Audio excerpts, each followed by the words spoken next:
usted. Evangelio de nuestro Señor Jesucristo según San Mateo.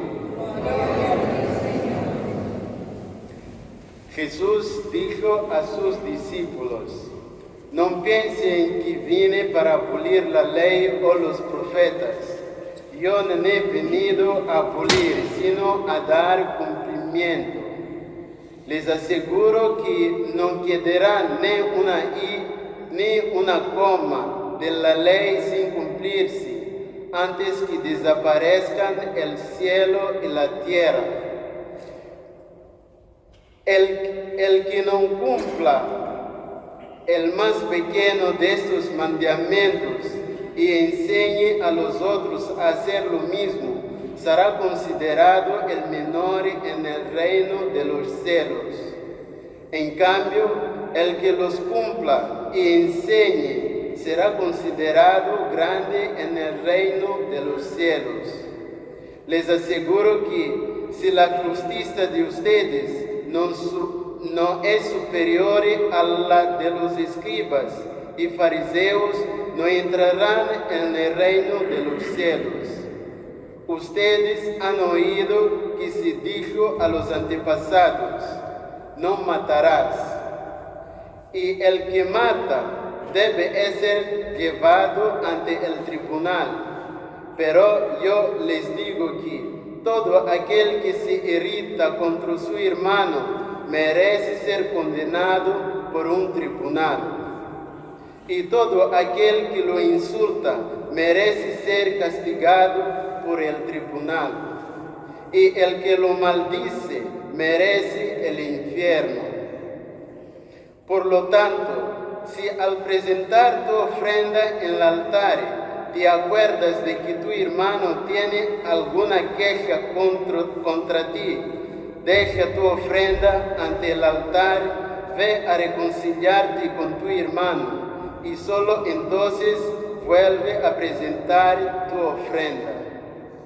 Trata de llegar enseguida a un acuerdo con tu adversario mientras va caminando con él.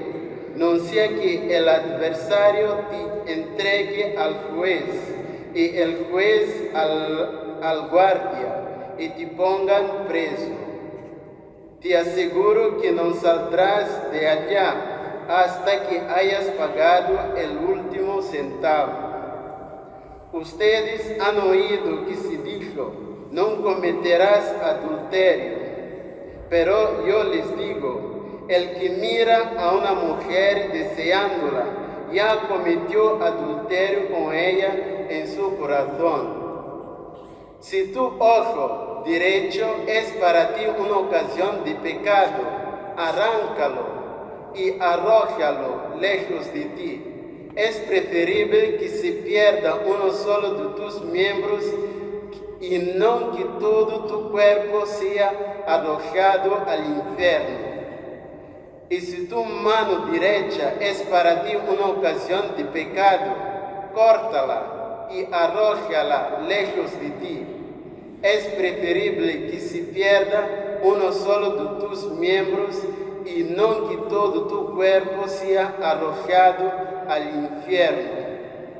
También se dijo: el que se divorcia de su mujer debe darle una declaración de divorcio. Pero yo les digo: el que se divorcia de su mujer, excepto en caso de unión ilegal, las pone a cometer adulterio. Y el que se casa con una mujer abandonada por su marido, comete adulterio. Ustedes han oído también que se dijo a los antepasados: no jurarás falsamente, y cumplirás los juramentos hechos al Señor. Pero yo les digo que no juren de ningún modo, ni por el cielo, porque es el trono de Dios, ni por la tierra, porque es el estrado de sus pies, ni por Jerusalén, porque es la ciudad del gran rey.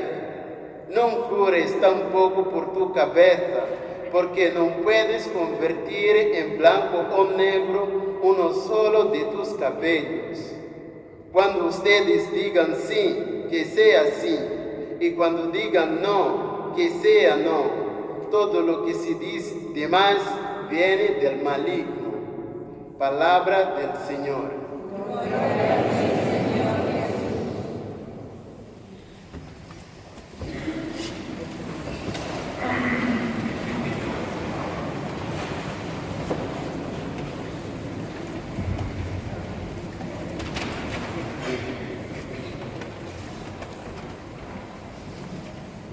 Hemos escuchado en la antífona antes del Evangelio: bendito eres, Padre, Señor del cielo y de la tierra, porque revelaste los misterios del reino a los pequeños. Y este es el mensaje que nos viene de las lecturas que nos propone la liturgia de hoy. Es un pasaje de Mateo 11, 25, es después de todos estos discursos que hace Jesús sobre la montaña. Y todo esto para decirnos la importancia de lo que Él va a decir.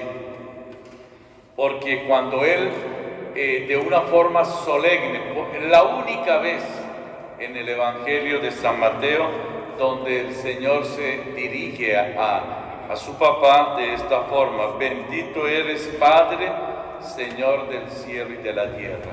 Esta es la forma más solemne de dirigirse al Padre, y porque normalmente siempre lo llama papacito. Eso, siempre de una forma mucho más familiar, porque nos va a decir algo muy importante: porque revelaste los misterios del reino a los pequeños.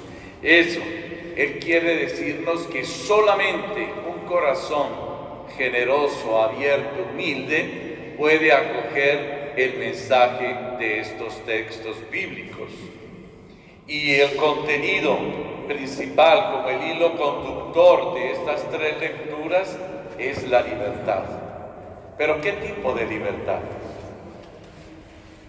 La libertad humana, que a veces se confunde con libertinaje, o sea, de hacer lo que se nos da la gana. Porque muchos creen que ser libres es hacer lo que nos da la gana. Eso se llama libertinaje. Porque no siempre podemos hacer lo que se nos venga en la cabeza. La primera cosa que aprenden, o que deberían aprender los jóvenes, es que en la vida uno no puede hacer todo lo que se le venga a la cabeza. Segundo, que hay límites para todo y hay criterios antes de tomar una decisión.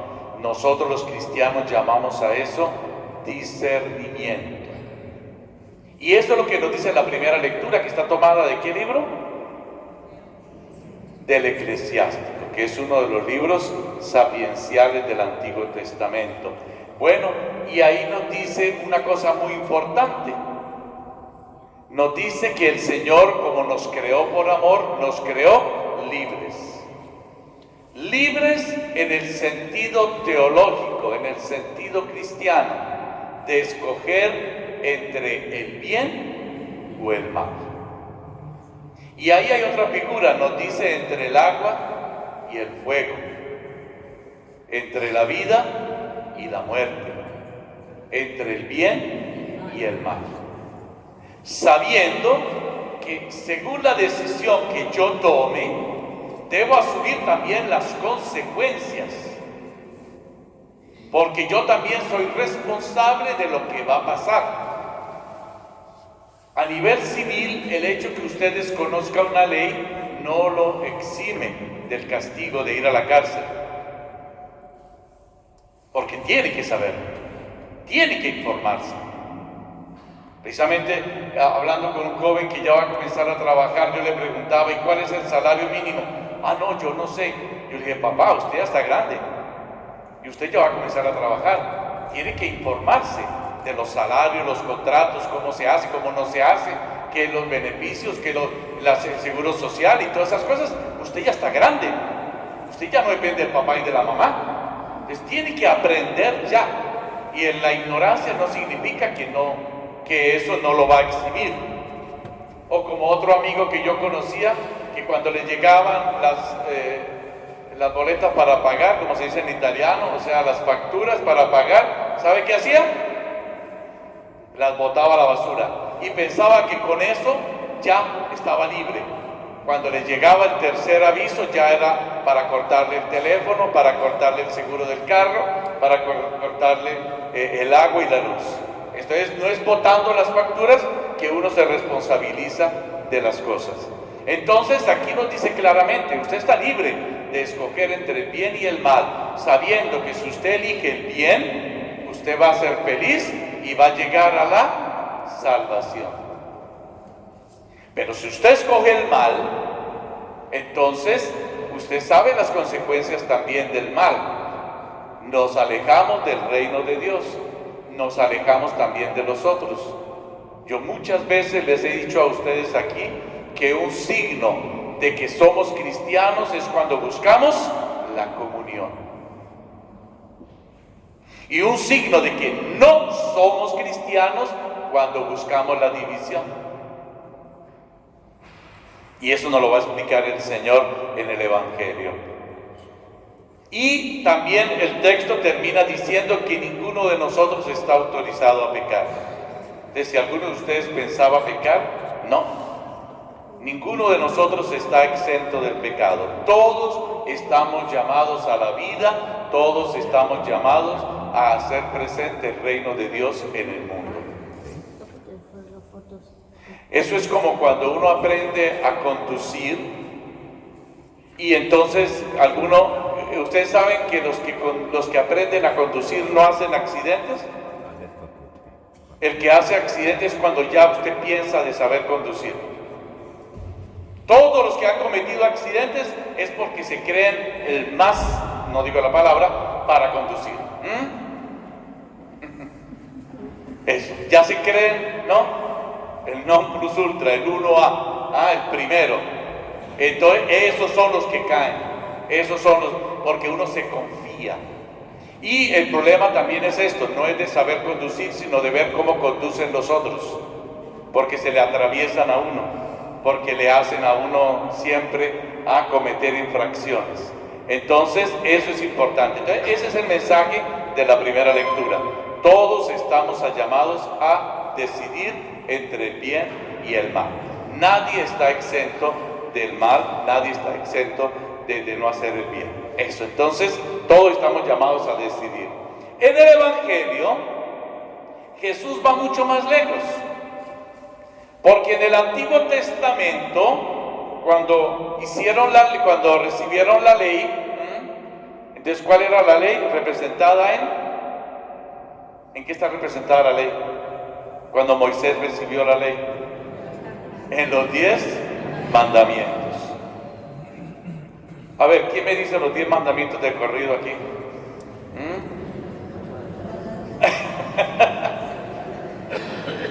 Imagínense, si nosotros tenemos problemas para repetir los 10 mandamientos, estos señores no les bastaba con los 10 mandamientos, sino que se crearon 613 mandamientos. Los fariseos y los escribas enseñaban que teníamos 613 mandamientos. Si ya tenemos problema y fatiga con 10, imagínense con 613. Entonces eso se volvió un formalismo, se volvió un ritualismo, se volvió algo extremadamente difícil de vivir entonces la vida en relación con Dios. Y por eso muchos se alejaron. El Señor nos recuerda que todos esos mandamientos se resumen en uno solito. ¿En cuál? Amar a Dios sobre todas las cosas y al prójimo como a sí mismo. En el amor, en el mandamiento del amor. Entonces, Él no vino a quitarnos todos esos 613 mandamientos. Él vino para darle sentido, para darle cumplimiento, para cumplir, para que nosotros encontremos el sentido, el significado, la motivación para hacer las cosas. Y eso es más importante, porque eso va mucho más allá que cumplir normas. Mucha gente me ha dicho hasta dónde es pecado y hasta dónde no es pecado. Pues eso lo da el mandamiento del amor. Es eso. Porque cuando yo amo a alguien, pregúntele a una mamá hasta cuándo va a perdonar a su hijo que se porta mal o a su hija que se porta mal. Pregúntele, ¿hasta cuándo? Siempre. Y muchas veces hay personas que se atreven a decirle a las mamás o a los papás: eche a ese hijo de la casa, no sea alcahuete, ese ya no merece ser su hijo, no merece ser su hija, échelo. ¿O no lo han sentido? Claro, es porque no les duele, porque no fue el que los parió. Sí, exactamente. No le duele porque no es su hijo, no es su hija. Por eso es fácil decirle: échelo de la casa, no le perdone, no le alcahuetee. Eso es fácil. Entonces el secreto para cumplir el proyecto de Dios es amar. Hay gente que me dice: yo no soy capaz de perdonar. Entonces significa que usted no es capaz de amar. Entre yo más amo, más puedo perdonar y vivir reconciliado. Y algunos dicen: pero yo perdono y la otra persona no me perdona. Ese es problema de ella. El problema suyo es de perdonar. Si la otra persona te perdona, bien, y si no te perdona, pues también bien. Lo importante es que usted se libere, porque esto es como el óxido. Usted ve qué es lo que hace el óxido con el hierro, hasta que lo destruye, ¿eh? Entonces el odio, el espíritu de venganza en el corazón de nosotros es como el óxido, nos va carcomiendo el corazón hasta que nos quedemos sin nada. Por eso el Señor entonces dice: yo no vine aquí para quitarle ningún problema. Algunos piensan: me hago cristiano y se me acaban los problemas. Es todo lo contrario. Cuando uno quiere ser un verdadero cristiano es cuando uno tiene más problemas. Primero consigo mismo, porque tiene que tener una disciplina, tiene que tener una fuerza de voluntad grande. Y segundo, con los otros que lo quieren hacer pecar a uno, que son la mayoría. Entonces, si ven, uno tiene más problemas todavía. Por eso necesitamos, ya San Pablo nos lo dirá en la segunda lectura, que necesitamos. Y el Señor, para ayudarlos a entender lo que significa la nueva ley, lo que significa la nueva justicia según Dios, porque justicia en la Biblia es hacer la voluntad de Dios. Eso es lo que significa justicia en la Biblia: hacer la voluntad de Dios, hacer lo que el Señor quiere sobre este mundo. Esa es la justicia. Entonces, nosotros no estamos siguiendo un conjunto de normas, ni de leyes, ni de dogmas. Nosotros estamos siguiendo a una persona y su proyecto de amor, de justicia y de paz. Eso es diferente, muy diferente. Somos cristianos porque seguimos a Cristo y queremos pensar como Él, amar como Él, actuar como Él. Y por eso es que nos citó solamente 3 mandamientos. ¿Será que tenemos problema con esos 3 mandamientos? Yo no sé. El primero dice: nosotros debemos optar por la vida, desde su concepción hasta a la muerte natural de la vida. Durante toda la vida, entonces nosotros debemos vivir la vida, y la vida en plenitud, como nos la enseñó Jesús. Entonces ahí dice que no, el no matar no significa no ponerle un cuchillo al otro o darle un disparo al otro. No es solamente eso. Santiago, capítulo 3, vayan a leerlo cuando vayan a la casa. Santiago 3 dice que la lengua es el órgano más pequeñito del hombre, pero con el cual nosotros podemos hacer más daño, como esos puñales de doble filo. Con la lengua nosotros destruimos la dignidad de la otra persona. Con la lengua nosotros destruimos amistades, familias, destruimos la comunidad por la lengua, por hablar más de lo que debemos hablar. Yo ya les hablé la otra vez que hay personas que tienen la lengua que pueden comulgar desde el atrio. ¿Ah? Sacan la lengua y yo les doy la comunión y el rollo y se va. O otros que si se muerden la lengua se envenenan. Imagínense. Entonces, basta solamente la lengua. Miren, un papá o una mamá que insulta siempre a su hijo, o una hija que insulta a sus papás, entonces ahí lo están destruyendo. Destruyen la autoestima de la persona. Destruir la autoestima de la persona es la puerta para los vicios, para la prostitución, para el materialismo y para todas esas cosas. Para los vicios, porque queremos huir de esta realidad y nos metemos en los vicios. Cigarrillo, trago, marihuana, heroína y todo lo que sigue. Es cuando tenemos baja autoestima, cuando no nos valoramos. Prostitución, porque nos volvemos objetos de placer de otras personas y creemos que solamente es la condición para que otra persona nos ame. Y las cosas materiales, nos ponemos tatuajes, la ropa fina, los zapatos finos de marca, o si no, no soy nadie. Si yo vivo sencillamente, si yo me visto sencillamente, no valgo. Pues el que quiere porque algunos jóvenes que yo escucho, yo no voy a esa fiesta. ¿Por qué? Siempre la misma camisa. Pues yo le digo, pues que entonces los amigos le compren otra camisa. Si no lo quieren ver con la misma camisa, pues que le compren otra camisa. Si no lo quieren ver con los mismos zapatos, que les compren zapatos. Pero ¿quién es más importante, la persona o las cosas que lleva puesta?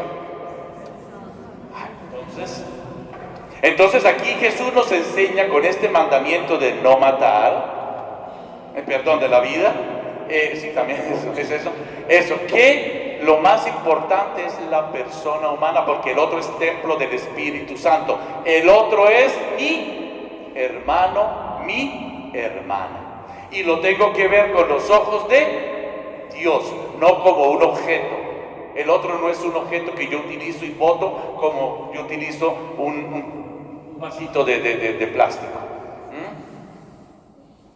El otro es una persona y me debo relacionar con el otro como una persona. Segundo, nos habla del adulterio. Entonces, cuando estábamos leyendo ese texto el otro día, alguien me dijo, entonces, pero eso es muy difícil. Eso, entonces ya no podemos ser cristianos. Los discípulos también le dijeron a Jesús lo mismo. Entonces, ¿quién puede ser cristiano? ¿Quién puede ser cristiano? Si cambiamos los ojos, si cambiamos las gafas, los lentes, si vemos al otro como un templo del Espíritu Santo, si vemos al otro como un hermano o una hermana, lo voy a ver con los ojos de Dios. Entonces la invitación es a ver al otro con los ojos de Dios, y por eso lo respeto, y por eso soy fiel. Los que no son fieles, según estudios científicos, es porque es un ignorante, pero según la Biblia es porque no amamos verdaderamente a la otra persona. Porque si yo amo a mi esposa, a mi esposo, yo lo voy a respetar en el diálogo con él, como la manera como me dirijo a él. Y ustedes no han visto que el Papa siempre insiste que en un matrimonio, para que funcione, hay que decir buenos días, por favor y gracias. El Papa siempre insiste sobre eso. ¿Qué significa? Que yo tengo que respetar a la otra persona. Mi mamá preparó o mi papá preparó el almuerzo, yo tengo que lavar la loza, levantar los platos y llevarlos y lavarlos. No tiene por qué ser mi mamá o mi papá recoger mis platos y lavarlos. Eso significa respeto de la otra persona. Entonces, ahí vemos que, vean, el mayor problema por los que se han separado los matrimonios es por falta de respeto. El respeto es consecuencia del verdadero amor. Porque el termómetro para saber si yo amo a la otra persona es cuando yo la ayudo a crecer, cuando crecemos juntos. Ninguno es patrón de nadie. Ni el esposo es patrón de la mujer, ni la mujer es patrona del hombre, ni de los hijos. Los hijos son prestados también, para que los formemos y después sean libres de volar con sus propias alitas. Entonces, ¿sí ven que nuestras relaciones deben ser con toda libertad, con amor y con respeto? Eso es lo que significa el adulterio. Muchos creen que es el problema genital. No, es mucho más que eso. Es no saberme comportar con las otras personas. Ese es el adulterio. Y cuando yo permito chistes machistas o chistes feministas, o cuando yo permito diálogos de doble sentido, yo estoy comenzando a hacer adulterio. Porque jugando el perrito termina con la perrita. Exacto. Jugando. Entonces, si nosotros permitimos esos jueguitos de palabras, esos jueguitos de manoseo y de toca-toca, ¿no? Todo eso es adulterio. Entonces, en el trabajo, en el colegio, con los otros debemos respetarnos. En Colombia se dice juego de mano, juego de marranos. Exacto. Ahí está el adulterio. Si ve que nosotros muchas veces cometemos adulterio y entramos a campos insospechados y después perdemos el control. Tercero, la verdad. Antiguamente no existían toda esta cantidad de contratos, de firmas y de certificar la firma y de esto y de aquello y de notarías y todo eso. Eso no existía antes, porque valía la palabra de la persona. Y una persona era honorable cuando decía la verdad. Sí, no. Ahora tenemos que poner firma contra firma y requete firmas. Y lleno de firmas todo. Y no, el Señor nos invita a decir siempre la verdad. Es mejor ponerse colorado 10 minutos que pálido toda la vida. Eso. Es eso. Entonces, si ve que el Señor nos está diciendo aquí que nuestra religión no es cumplir normas, dogmas, estructuras. Nuestra religión es seguir a una persona que se llama Jesús, que nos propone un proyecto de vida. Y ese proyecto es un proyecto de amor, de justicia y de paz. Los que buscan otra cosa no son los hijos de Dios, son hijos de otra cosa. Y segundo, para pedir, que podemos aquí quedarnos toda la tarde, es en la segunda lectura, San Pablo escribe ¿a quiénes? Se me olvidó, ¿a quiénes? A los corintios. Resulta que los corintios, San Pablo le da duro a los corintios. Ya les dije la vez pasada, ¿no? Que si ustedes querían saber qué significa vivir en comunidad de Eucaristía, léanse las cartas a los corintios, porque verdaderamente son unos manuales sobre la Eucaristía fantásticos.